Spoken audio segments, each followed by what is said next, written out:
ના બસ.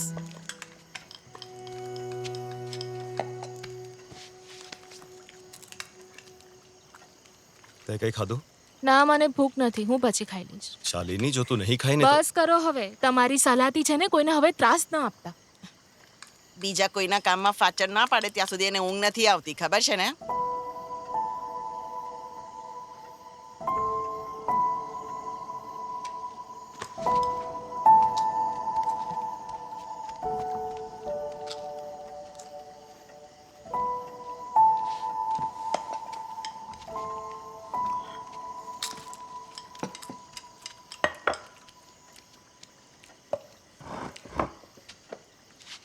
બેટા, તું જરા પણ ચિંતા નહીં કર.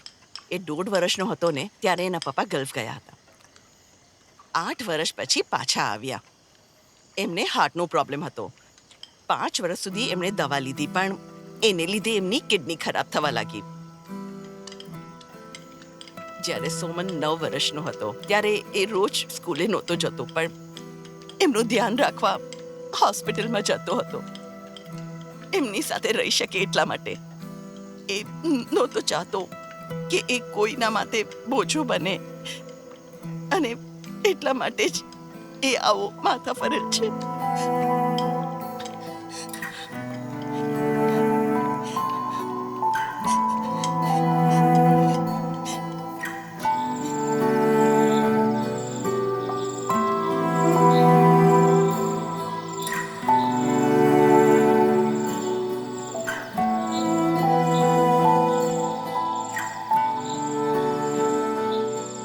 એક પત્ની હંમેશા ઈચ્છતી હોય છે કે એનો પતિ હંમેશા એની સાથે રહે.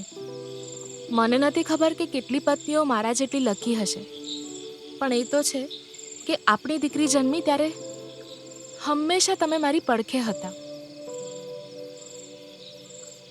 તમને નથી લાગતું કે આપણે મિનીને મળવું જોઈએ?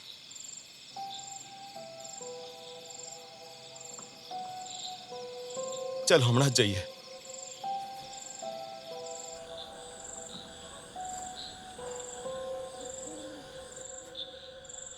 પોલીસ ફરિયાદ વિશે મને ખૂબ મોડેથી ખબર પડી. એ બધું ભૂલી જા મિની.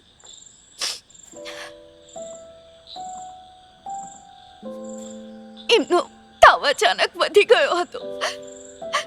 મેં કેટલી વાર કહ્યું કે ચાલો હોસ્પિટલમાં દાખલ થઈ જાઓ, પણ ના, આદુવાળી ચા પીને ધાબળો ઓઢી સૂઈ ગયા. બીજા દિવસે સવારે જ્યારે બહુ ઠંડી ચડી ત્યારે હોસ્પિટલ જવા તૈયાર થયા. ત્યાં સુધીમાં તો લોહી.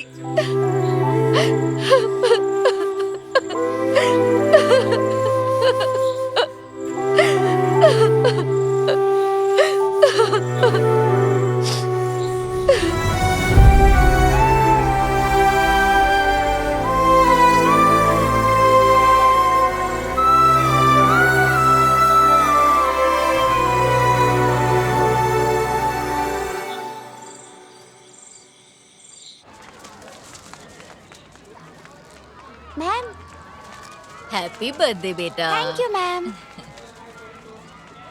જ્યોર્જ સરને કેમ આઈસીયુમાં લઈ ગયા છે? હવે તો સારું છે. હા. આવતા અઠવાડિયે ડિસ્ચાર્જ પણ મળી જશે. હું એમને મળવા જઈ શક્યો નથી. વિઝિટર્સ અલાઉડ તો છે ને? હા, અલાઉડ છે sir. Sir, hi, happy birthday બેટા. Thank you sir. Happy birthday બેટા. Thank you ma'am. Happy birthday. Thank you sir. અરે સર, શું થયું તમને? શું થાય છે?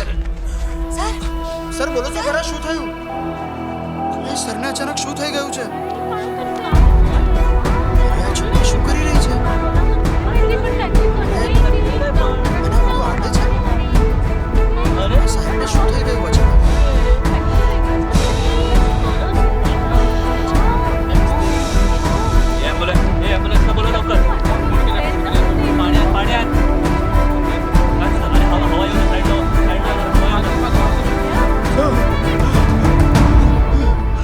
અરે જુઓ, અમને હોશ આવી ગયો. આ છોકરીએ તો કમાલ કરી, હા? અરે એવું તો શું કર્યું હશે એણે?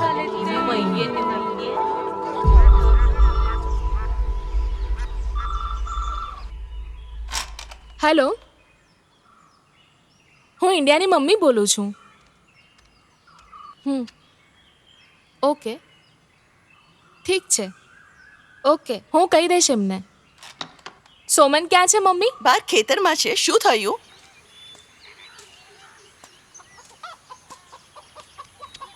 સોમન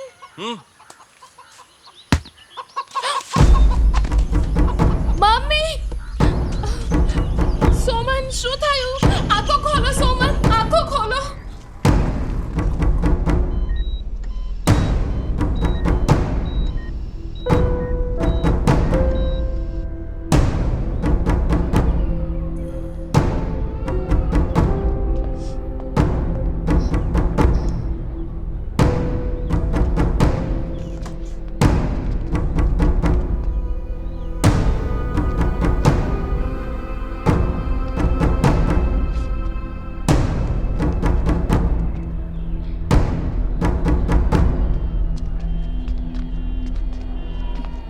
બેટા આ પેપર પર સાઇન કરી આપને. શેના કાગળિયા છે? સોમનને હમણાં વેન્ટિલેટર ઉપર મૂકવામાં આવશે.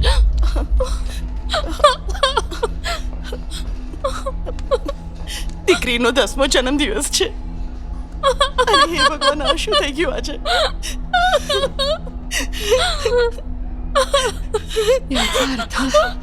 એનો અર્થ એમ છે કે બાળક જ્યારે 10 વર્ષનું થશે ત્યારે એના પિતાજીના જીવ પર જોખમ છે. કદાચ એમનું મૃત્યુ પણ થઈ શકે. એના પિતાનું મૃત્યુ નિશ્ચિત છે.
એનેફેલેટિક શોક.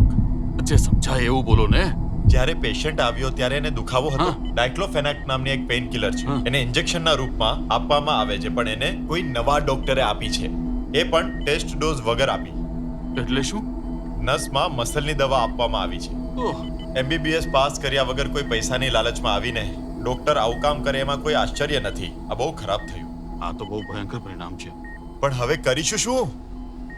ઓહો. અરે પેલો બતકવાળો એક રોગ હતો ને, એનું નામ શું છે? H5N1.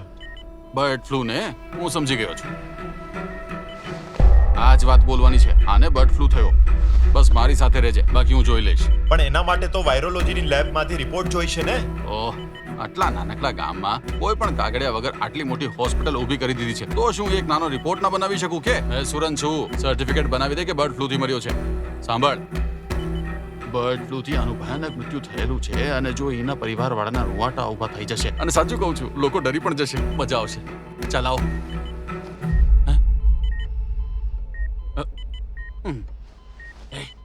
તમે ડરો નહીં. હા? આમ પણ એ બેભાન છે. હા, તો ઠીક છે. નહીં તો આની ખોડીની અંદર પણ ઝેરનું ઇન્જેક્શન મારવું પડે, જેથી આપણે વિરુદ્ધ એ બોલી ના શકે. ચાલ મારી સાથે.